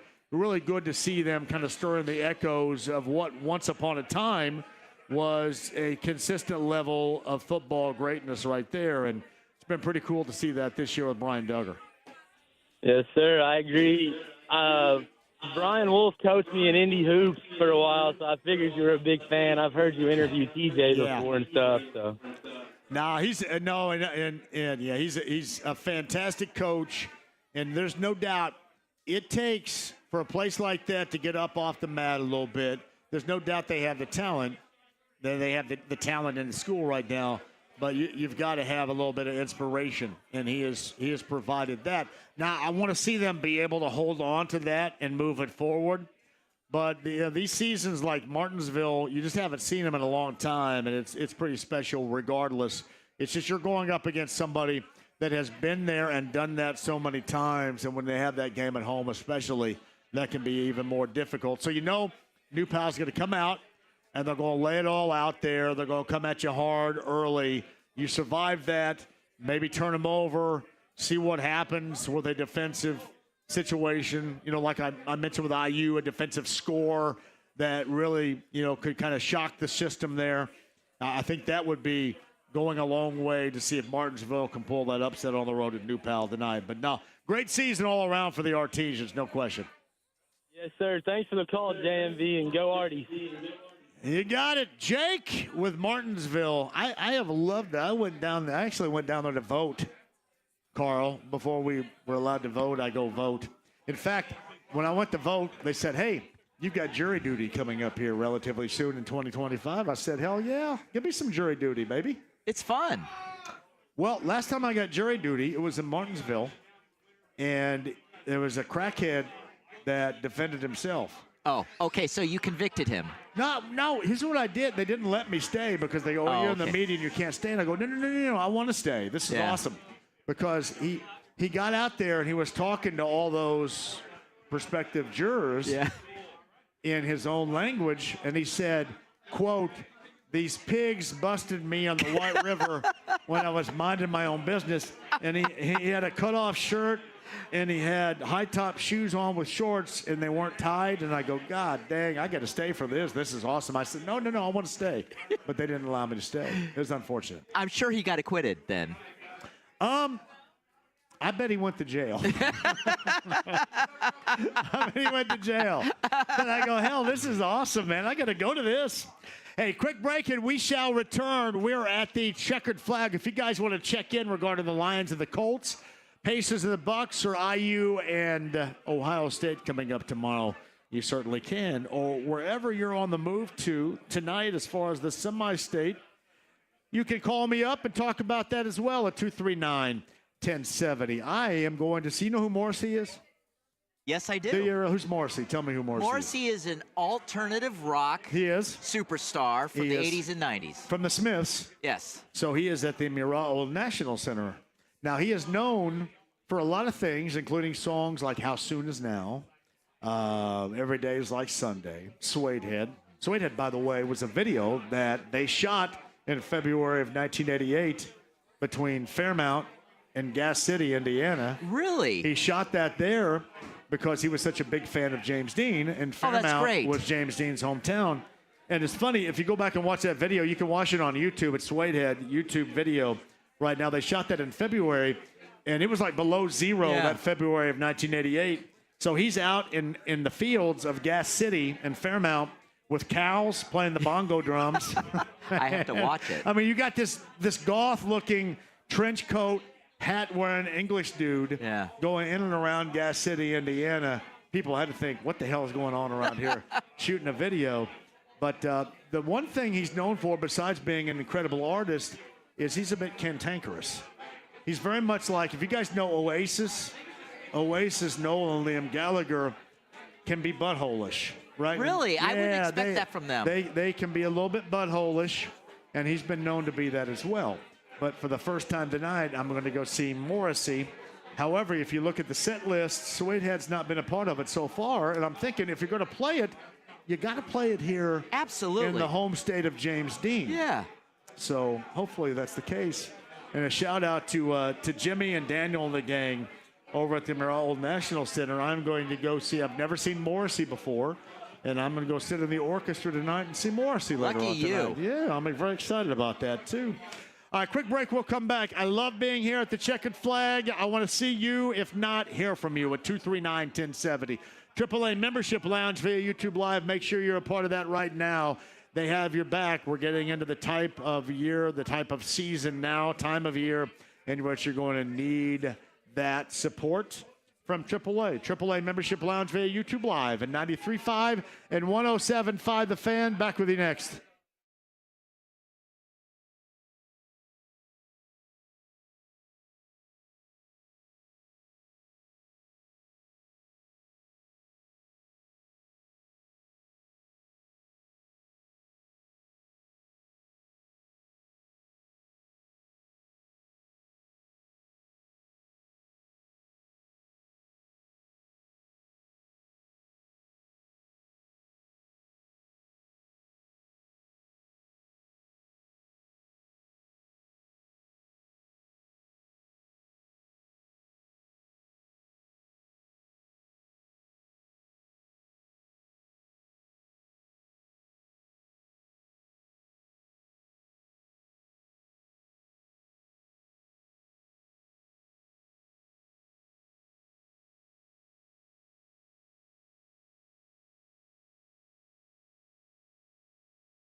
Is not injured.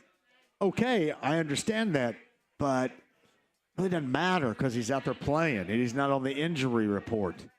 I'll give him credit if he's going through it and playing through it, but there's nothing else you can really do, and if he wants to do that for the team, that's great. But if you're out there, you've got to be in the vicinity of what you normally would be, and the problem is he's not close. He's not close to the Haliburton. See you guys later on. Take it easy. To what is necessary for this team to consistently win, or what is necessary to be what I felt that they were going to be when I thought, man, I was so excited about this year, and they just have not given you reason to be excited. And you can tell with the rest of this group that without his orchestration or facilitating, they just don't have much of a chance. Like, they hung for a minute in Houston, but with this group, when the floor caves in, it's over. And you kind of see that moment, and there's no coming back from it. They just can't fight through anything. They don't put pressure on the opposition, especially defensively, anymore. You saw a year ago, it was just relentless offensive pressure that they put on. And this year, I mean, you've got a guard with the ball that just kind of dribbles outside. And somebody asked me the other day, why is he dribbling so much outside? Because he can't break anybody down. Because he can't get past anybody. And until he's able to do that, granted, do I think when they get guys back, it'll help? I don't think there's any question about that.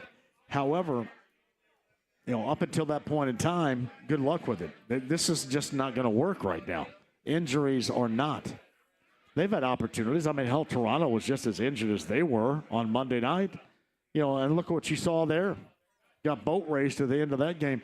They turned the Raptors over 23 stinking times on Monday. 23 times. And still got beat by 11 points. Still gave up 130 points. 23 turnovers. I don't even know if I've ever seen or heard of that. So until he gets right, and you're going to say, well, that's too much pressure on him. That's the pressure that you get when you're a max-out guy. It's the way that it is. That's the real world of the NBA. Pacers Bucks coming up later on tonight. You can hear that right here on 93.5 and 107.5 The Fan, where we're going to be tomorrow and less than 30 away from Danny Canel. I know IU football fans, you've been all in on all the criticism from the national talking heads like Mr. Peanut or Russillo or McShay, or just an incredibly idiotic senator named Tommy Tuberville. There's no bigger numbnut than that guy out there at all. So you've heard all the negativity. Thank you. Yes, Tommy Tuberville. What a joke. He's so butt sniffing everybody down in Alabama. That's all about. Butt sniffing. We'll talk to Danny Canel, who's been on the IU side. That Danny Canel coming up at the bottom of the hour. Colts Happy Hour, 6 o'clock wise. Bud Light Blue Friday here at the Checkered Flag. Morris and Washington. Chris and Kevin will help you out to win some Lions Colts tickets coming up on Sunday. Maybe some more bullseye passes to give away as well. I want you guys to sit tight. Hour number 3 straight ahead at 239-1070. If you would like to jump on board, you can as well. It's 93.5, 107.5 The Fan.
Very much. David Cutsinger's sister is here.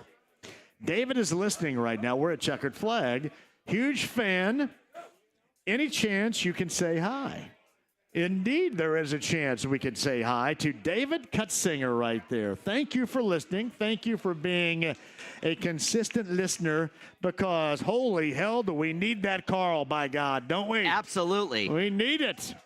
Hey, Carl, are you really going to put the wheels in motion to give Lindsay and Gina a podcast idea right there? I'll do my best, but I have to talk to management. What, our management? Absolutely. Hey, let me tell you this about our management. What they don't know won't hurt us. Does that make sense? No. What they don't know doesn't hurt us? No, what I'm trying to say is don't tell them. Okay, from your mouth to the ears of the listeners. Don't tell them. They won't know. Hey, by the way, MoyerFineJewelers.com/JMV. I want you to sign up for that right now. Seriously, Dan Moyer was out making our picks yesterday at the Free Spirit up at Castleton. Yeah, by the way, it was a great day, too. Larceny Bourbon Locks, Luna Azul, Tequila Shots. The girls were out there, both Gina and Lindsay. And Dan Moyer, Moyer Fine Jewelers, Brent Halverson. Both Ryans, Nally and Miller from the Free Spirit and Joe's Grill. A couple of things here. One, I want you to log on, MoyerFineJewelers.com/JMV. Don't half-ass this. Do it right now because you'll forget and you'll be too late. But as I always tell you, if you listen to this show and you come out to the show, eventually you're going to win something and win something big. And our friend BT Dew, who is a P1 listener to this show Monday through Friday and the JMV Takeover on Saturday, this past week cashed in on a $1,000 gift certificate from Moyer Fine Jewelers in Carmel. You know how big of a deal that is this time of year? Think about that. How much is going to be taken care of, especially with your significant other, if you end up getting that? And he won that, and that's all you have to do. You show up, win some tickets with me, show up, maybe go to Bullseye after you talk to me, something like that, right? But if you come out and if you listen Monday through Friday here and then on Saturday to the JMV Takeover, at some point you are going to win. So log on, sign up, MoyerFineJewelers.com/JMV for our Week 12 Pick'em, Larceny Bourbon Locks and Luna Azul Tequila Shots, and you could win a $1,000 gift certificate courtesy of Moyer Fine Jewelers in Carmel. Again, MoyerFineJewelers.com/JMV. Danny Canel coming up at the bottom of the hour, which means here live at the Checkered Flag on a Bud Light Blue Friday, we've got time to talk to you. I mentioned this too. This is one of my favorite places ever. So glad to be here on the west side here at the Checkered Flag. Still time for you to join us as well. We've got Colts Happy Hour, top of the hour. I mean, hell, I'll be here until 7 o'clock. So join us here if you have that time. I know you're heading out. Semi-state action, certainly, throughout the area. Greene County's coming up. Linton's going over to Lutheran, coming up on the southeast side tonight. So, yeah, you better go ahead and lock all of your doors and your windows because here we come. Not we, because I'm not part of Linton, but Greene County in general. You got that. Martinsville, New Pal tonight. Down at Center Grove, CG and Brownsburg. Westfield's in action versus Crown Point. So, yeah, I know I probably should mention more, and I will. Decatur Central also on the schedule this evening, too, versus Bloomington South. Soak that up on this semi-state high school Friday night. Danny Canel joins us. We're going to talk up IU Ohio State coming up tomorrow over in Columbus with Danny at the bottom of the hour. But 239-1070 right now. I think we wanted to talk about that's Brian up next. Hello, Brian. How are you? I'm good. How you doing? Brian, great. Go ahead.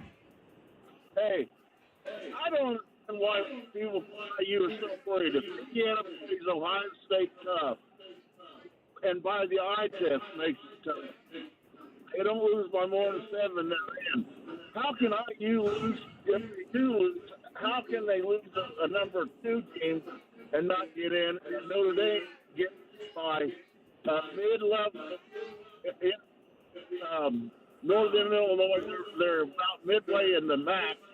How can they justify not putting IU above Notre Dame? Well, it's tough to leave absolutely everything up to them and justification. I will tell you this, Brian, so far so good. I mean, they have been getting some respect. But what you bring up, I think, is a good point. What will they do tomorrow to earn even more? And you're going to have to. You're absolutely going to have to, meaning you can't get your doors blown off tomorrow. You can't, lose by 30, be out of it early, even if you score a couple late. This is something where you need to hang and you need to be a purposeful threat in Columbus coming up tomorrow.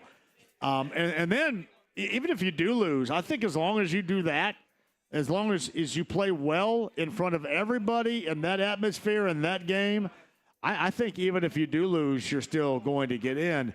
But you are asking me this, how could they leave him out? They could easily leave him out. Who knows who ends up being a major influence in these conversations as to why, a team like IU that has no history like this to end up being a part of it. So, and Curt Cignetti would say this as well, and that's why I love the matchup over there for Curt Cignetti and his team, because they kind of take this. They kind of take this and run with it, this added motivation, and it should all be there this past week of teams looking down, I should say, at people personality-wise, nationally. Now, I mentioned senators looking down at them, saying this is why this can't take place, talking about the strength of schedule, referencing how good they have not been in the past. Man, to go ahead and exercise those demons tomorrow and winning the game would be fantastic. But hanging in there, being a threat the entirety of the game, I think is really important for this team tomorrow in Columbus. I think their offense will be good. Okay, Ohio State, Michigan's got the best defense in the Big Ten when they're hitting on all cylinders, and I think Indiana's offense is going to go in there and put up some points. Now it's up to IU's defense to kind of stay on top of things, but I like IU's chances tomorrow. I will tell you this, the one thing that IU, besides the bravado and backing that up and just having confidence in yourself this season across the board, the one thing I like is we haven't seen them have breakdowns on either side of the football. Maybe one facet, maybe offensively they're not playing well, but the defense picks it up and vice versa. So what I'm saying is somebody always shows up and then picks up the other group maybe when there's a bit of a struggle there. So I like that, again, in an atmosphere like Ohio State tomorrow. And, people are going to say, well, you really have nothing to lose. Well, I mean, you do have essentially something to lose here. You just got to make sure you maintain and you don't lose it. You don't give, those that are putting this playoff together an opportunity to leave you out. And a lot of that is going to be dictated, Brian, on how they perform tomorrow in Columbus. Well, he's this year with this group of kids he's coached them up, and you can tell by the way they don't have highs and lows. And he's done a good job with this group. But my man, Brian, and I'll thank get you, off buddy. here. I appreciate that, Brian. You call anytime. Thank you very much. I got to give a shout-out to Scott Kenworthy. Me and some buddies just left the checkered flag. I thought JMV was going to be there, but it was just some skinny dude. Come on now. I am feeling good about that. Shout-out to Thomas Hilbert and Premier Weight Loss. They have set the stage for me to do that. You look at me up here right now, and you're going, hey, you're doing shots and drinking beer. Well, I mean, obviously, I bring my cooler in here for a reason, so we're making sure that nutrition bars are good to go and such. But, I'm feeling great. One of the reasons why I'm doing this is one of the reasons why we're all getting together coming up tomorrow at Googman House Brewing Company over off Gent Street here near where we are right now over in Speedway. It's because of Men's Health.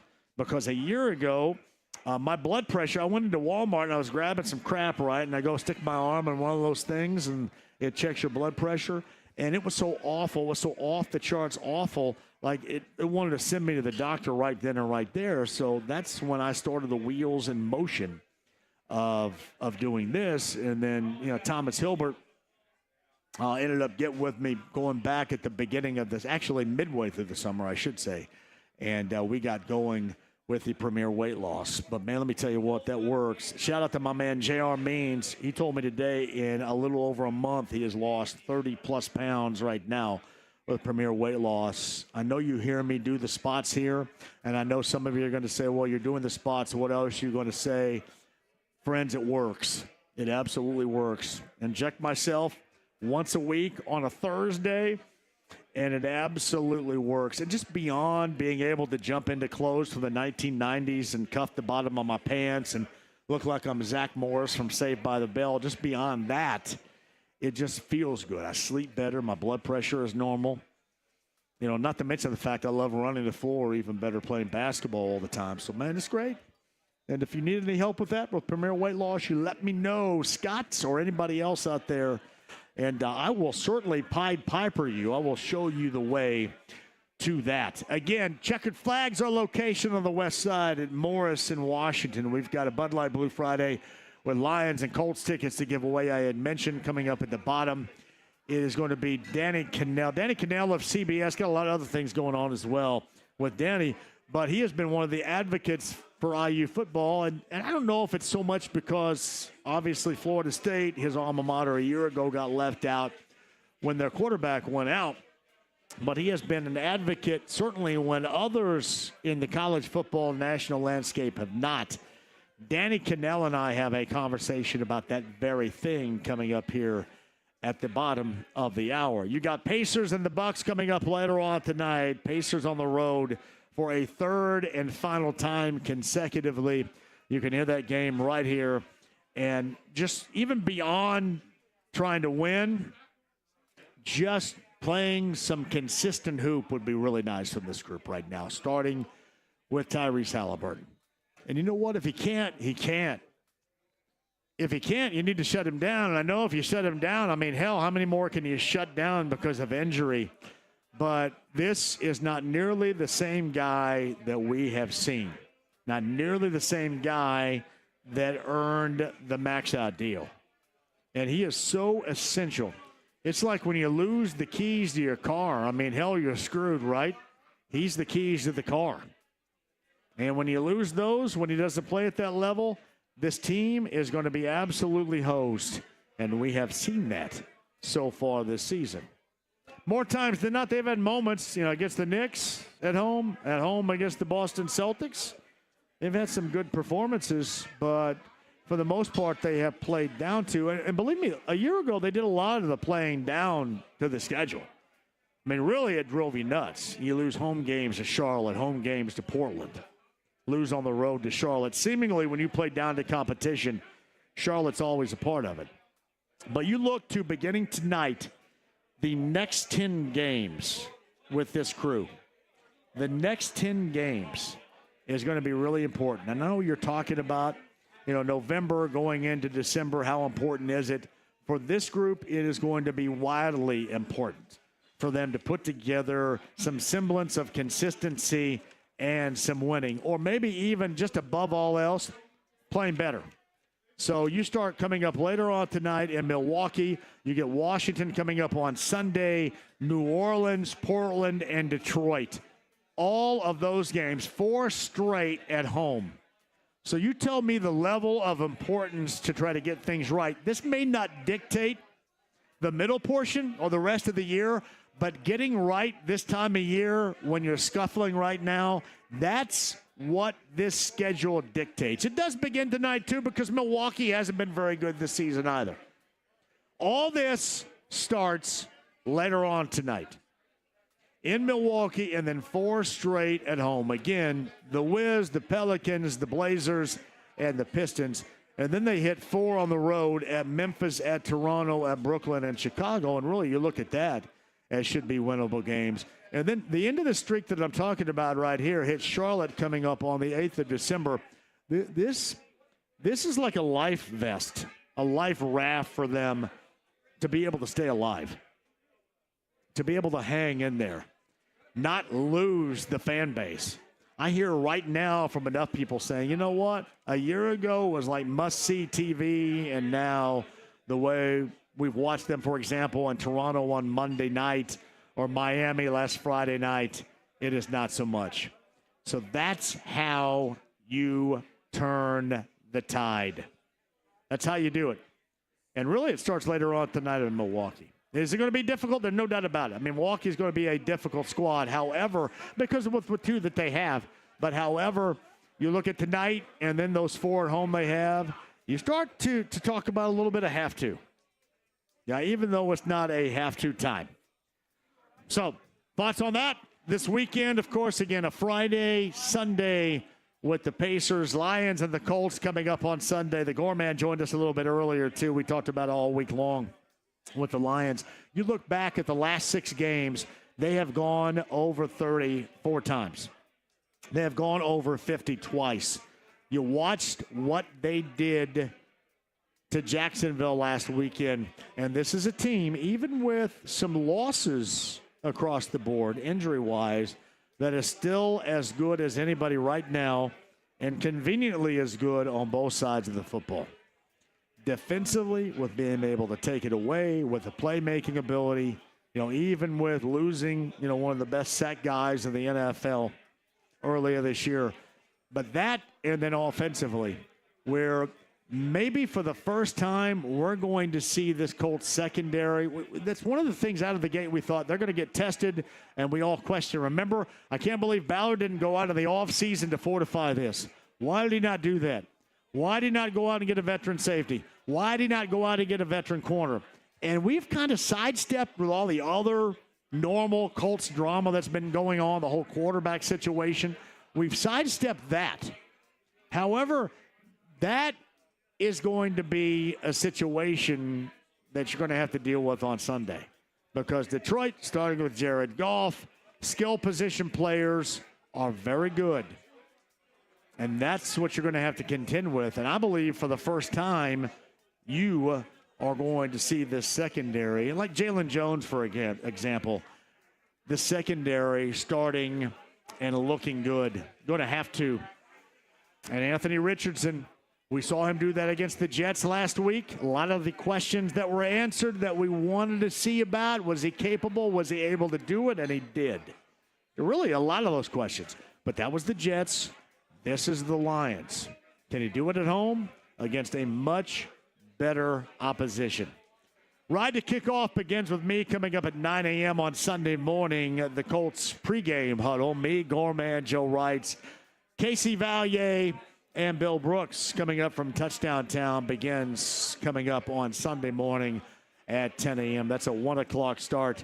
Week number 12 from Lucas Oil Stadium with the Lions and the Colts. Also, too, MoyerFineJewelers.com/JMV. Make sure you sign up and you enter your picks for this weekend, too. Got plenty of time to do it, but listen, you don't want to lose sight of it. Make sure that you're involved. Make sure you're a part of it. Maybe you take home a $1,000 gift certificate courtesy of Moyer Fine Jewelers in Carmel. MoyerFineJewelers.com/JMV. Carl and I are live with the checkered flag on the west side. Morris and Washington, a Bud Light Blue Friday. We've got Lions Colts tickets while we're here to give away. And somebody who has been an advocate of IU football throughout all these projections of the college football playoff, Danny Canel of CBS and more is going to join us coming up on the other side. A West Side location, the checkered flag today. Tomorrow, we're going to get with Franciscan Health, Gugman House Brewing Company, beginning at 11 a.m., 11 until 2, with all the shows. We'll all be there coming up tomorrow here on the West Side. We'll look for you starting at 11 a.m. coming up tomorrow. Danny Canel on the other side. AAA Membership Lounge via YouTube Live. Sign up to be a AAA member today. They have you back this time of year with the inclement weather, with all that is going on. Make sure that's a part of your life on the road. The AAA Membership Lounge via YouTube Live. 93.5 and 107.5 The Fan.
Morrissey goes out there, and again, he shot his video for Suedehead in Gas City and Fairmount, Indiana, back in February of '88. I remember this firmly because he was a big James Dean fan, and Fairmount is the hometown of James Dean.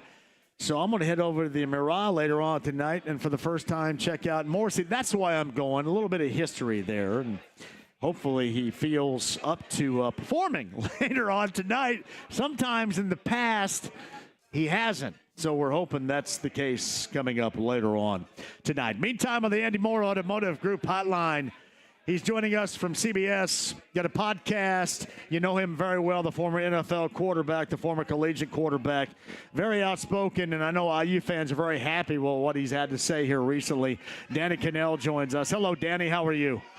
What's going on? Hope you're having a fantastic Friday, man. I cannot wait. We are almost, we're about 16 hours from game time to see this game that all of a sudden everyone is talking about, which is awesome because coming into preseason, this was supposed to be the look-ahead game, the potential trap game for Ohio State before their game against Michigan, and now it's taken on a completely different meaning, and I absolutely love it. Tell me a little bit about your thoughts in the past week regarding IU and Curt Cignetti's team that you have heard from a lot of those folks, certainly like you nationally. You've been very supportive of what IU's accomplished and where they are right now, where others, including a Senator Tommy Tuberville from Alabama, hasn't. What do you think about this Hoosier team going to Ohio State tomorrow? Oh, I think it's been awesome. And I think this team has been so disrespected. It drives me insane, the levels of disrespect respect that have been thrown their way, as if they're, like some JV team that's trying to, go against these behemoths of Ohio State. And Ohio State is good, but what drives me nuts is Indiana's a really good football team, and they've been held to this different standard, which is absolute insanity because if you look in the past couple years, Georgia's a great example. Their strength of schedule last year was almost the same, identical as Indiana's is this year, and yet no one said a peep about how they would have to look in an SEC title game or how they would have to play at different points in the season. But all of a sudden, we're going to have Indiana has to pass this proverbial eye test against Ohio State. And the game hasn't even taken place yet. Like, the thing that I think is hilarious is no one's even talking about the possibility of Ohio State potentially losing this game, which I think is absolutely a possibility. So I hate the disrespect that's been thrown at Indiana. I think, when I get asked about their most impressive win, I say it's all 10 of them because they have dominated almost every single game, and they have been phenomenal from start to finish. He is Danny Canel of the Andy Moore Automotive Group hotline. What most impresses you about what you've seen in year one with Curt Cignetti and the team's response to his coaching style? The way I look at it is, every season there's tests along the way. And, the first test was the first game, and so you win that game. And then you've got to stack them together. And, they were playing lighter opponents early. So then it's like, okay, what do you do against your first Big Ten opponent? They go out to UCLA and they smoke them on the West Coast after traveling all the way out there. Then they have, what happens when you're playing against some of the better teams in the Big Ten? They smoke them. Then what happens when your starting quarterback goes down and Curtis Ward gets hurt? Can you win without him? Pass that test with flying colors. I mean, they have going against Nebraska was supposed to be a tough game for them. Pass that test with flying colors. They just have continually showed resilience and the ability to overcome any adversity that's been thrown their way. But the thing I think that's most resonated with Curt Cignetti with that team is the confidence and the winning attitude that he's brought in there. And I think it's no coincidence that a part of that winning culture has been brought with him from James Madison, right? His staff, all three coordinators, and 13 of his players have come from James Madison. So they're used to winning. They're used to that culture that he cultivated there, and they've dropped it in and instilled it, and kind of it's permeated that entire locker room where that team thinks they can beat anybody in the country. Is the negative national perspective just come from the fact that IU's football history is what IU's football history is? Yeah, absolutely. And I think some of it comes from the, the college football fandom. It goes off the charts sometimes, right? I mean, we know how nutty those fans can be, especially in the Southeastern Conference down in the SEC, where they're in this battle, and it's a propaganda battle because you do have to wage war out there and try to make your case, and you have to politic and campaign to get as many teams into the playoffs as you can. And because they have all these two-loss teams stacked up, I think they have circled Indiana as that weak link, right? Because they could have been going after Texas, but Texas is in the SEC. They could be going after Penn State, but they're a traditional blue blood. They could be going after Notre Dame, but that's another big brand. So lo and behold, it's Indiana who's sitting there as the newcomer, and they found a little bit of a weakness, even though other teams have the exact same issue, Texas primarily, but also Notre Dame. They don't have resounding wins. And I think that's the target for a lot of critics that want to pick apart Indiana, but I don't think it's fair, and I don't think it's right, and I don't think it's accurate either. He is Danny Canel. You can find him on social media platforms, including X, at Danny Canel. Dusty and Danny in the mornings. It's 6 until 9 a.m. I want to make sure I get that right. Yep. And obviously all over CBS Sports HQ. What most impresses you about this IU team, and what do you think transfers well against Ohio State tomorrow on the road at Columbus? So I think they probably have one of the more underrated wide receiving cores in the country. And Curtis Rourke has been exceptional throwing the ball down the field. Everyone looks at his completion percentage. It's over 70% completion. But what you don't know is that he's 51% completion when the ball travels 20 or more yards in the air. That is extremely high percentage versus deep shots down the field. But it's because he's got some good receivers in Price and Surratt and some guys that can really, I think, threaten Ohio State's secondary. Their corners have not been spectacular. They've been able to, at times been gotten in that deep pass game. That's where I think they could potentially get vulnerable. Like, I don't picture Indiana lining it up with Justin Ellison and just trying to run it down their throat.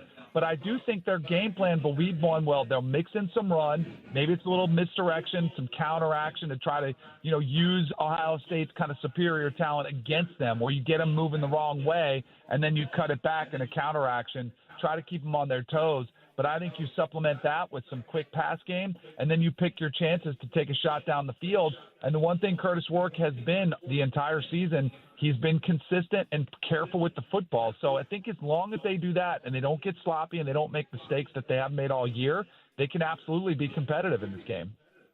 Danny, to you, Ohio State, let's just go offensively.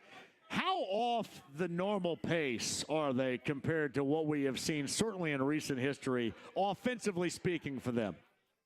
They're still right there. I just think it was so off the charts how good they were when they had, first-round talent at wide receiver, and they still do, but they had 2 first-rounders on the outside not that long ago, and Jeremiah Smith is still a true freshman that's out there, so he still has – and he's their leading wide receiver, and he's a specimen, and it's going to be a tough matchup for Indiana.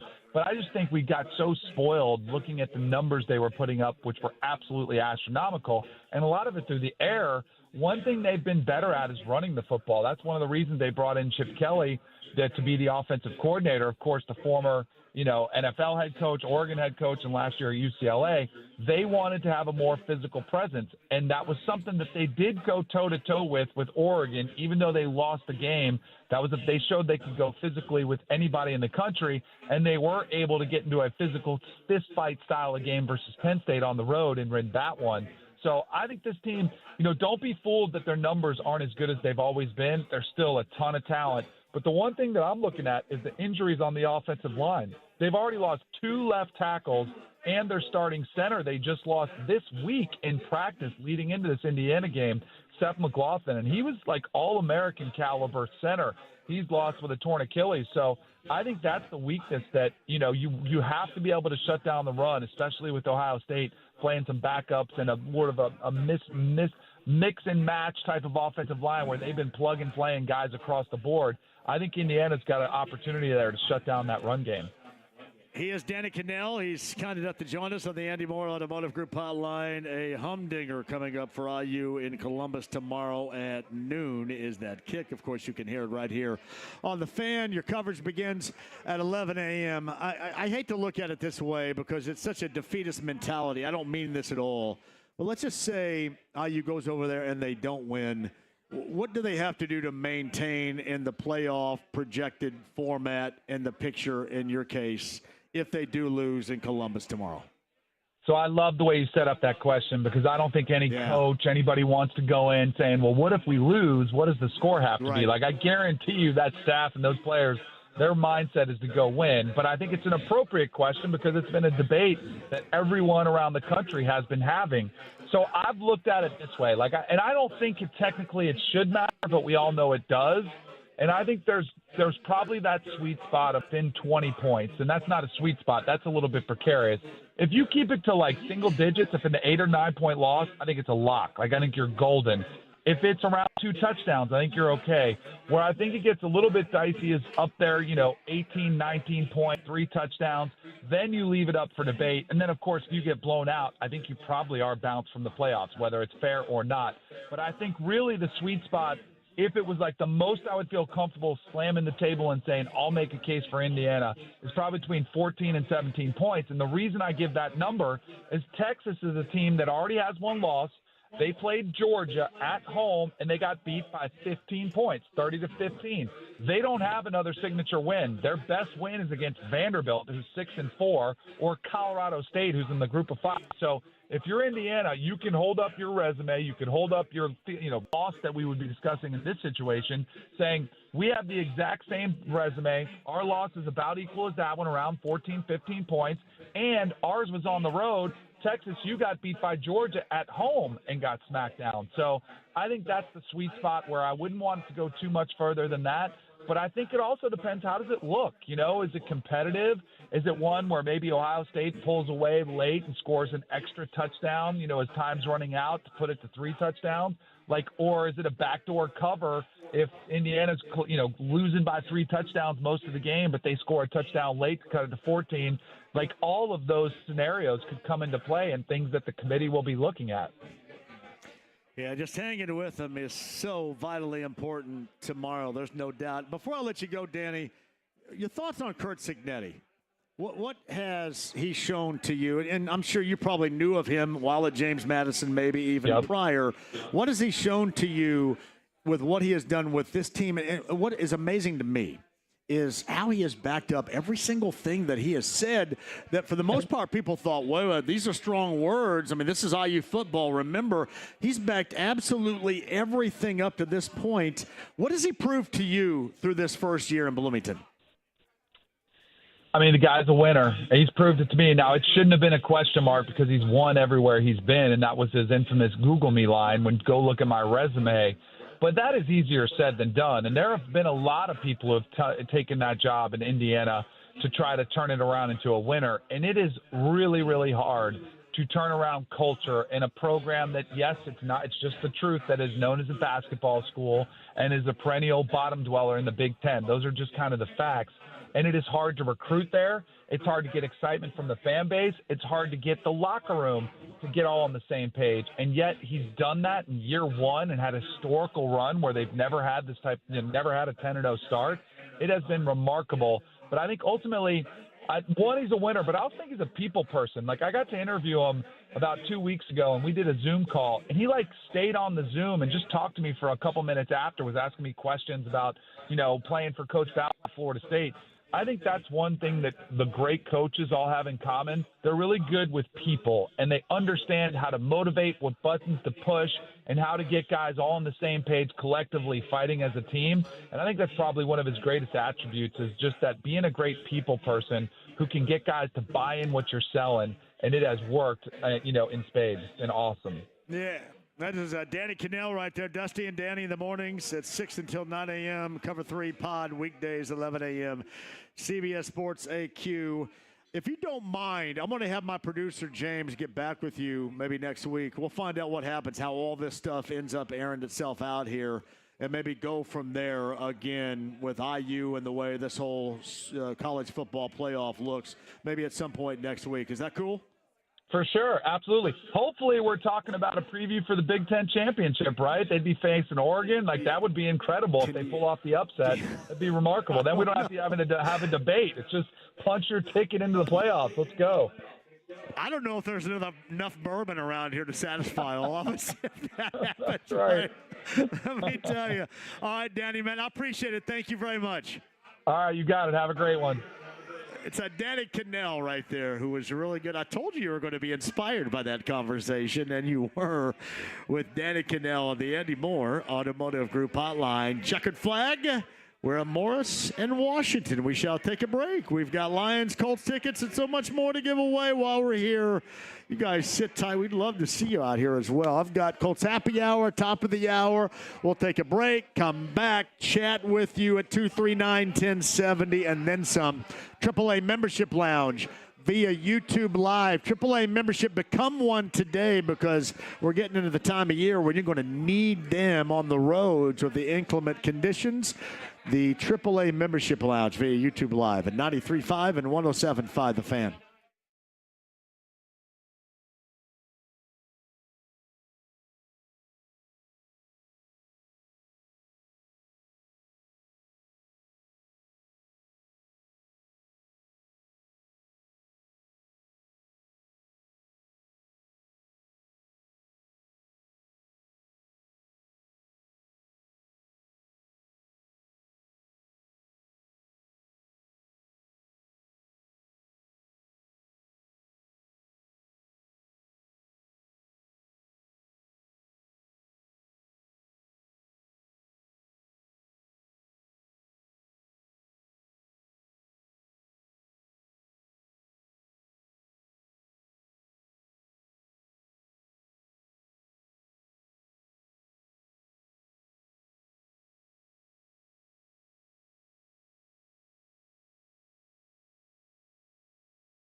If you're an IU fan, I told you would want to hear what Danny Canel had to say. We'll podcast that at 1075thefan.com. Reminder, tomorrow morning, noon is the kick from Columbus.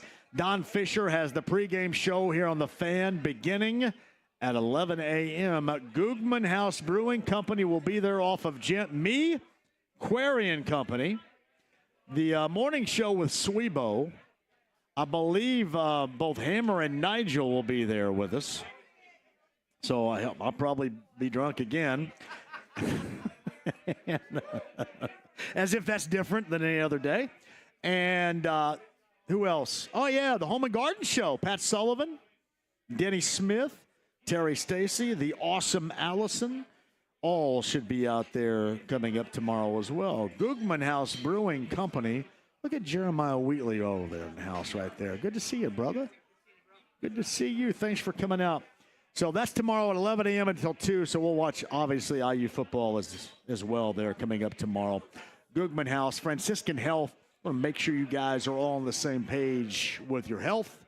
And we shall do that tomorrow. Googman House Brewing Company off of 16th, I believe it is. Around Gent, around where the old Busch Stadium used to be. West Side. Coming up tomorrow. Yeah, I know a lot of you are going out tonight. 6A tonight, Crown Point, Westfield, Brownsburg, Center Grove. 7:30 in Westfield tonight for that kick. 7P at CG tonight. Hello, everybody down at Center Grove. Merrillville, Warsaw, Decatur Central, Bloomington South, 7:30 and 7 respectively in 5A. East Noble, Mishawaka, Martinsville, New Pal, 7:30 and 7 in 4A. Garrett, Fort Wayne Lures, Batesville. They're going to tee it up down in Santa Claus tonight in 3A. 7:30 for that matchup in 3A. Adams Central, Andrean, Greene County's invading the southeast side. Linton and Lutheran. It's 8 and 7:30 tonight. South Adams, North Judson, South Putt, Providence in 1A at 8 and at 7 respectively this evening. Carl, great job. Hang in there. You still have time to screw us up, so don't do it coming up here next. Back to the checkered flag. Colts happy hour straight ahead. The party continues at the checkered flag. Morrison, Washington. 93.5, 107.5 The Fan.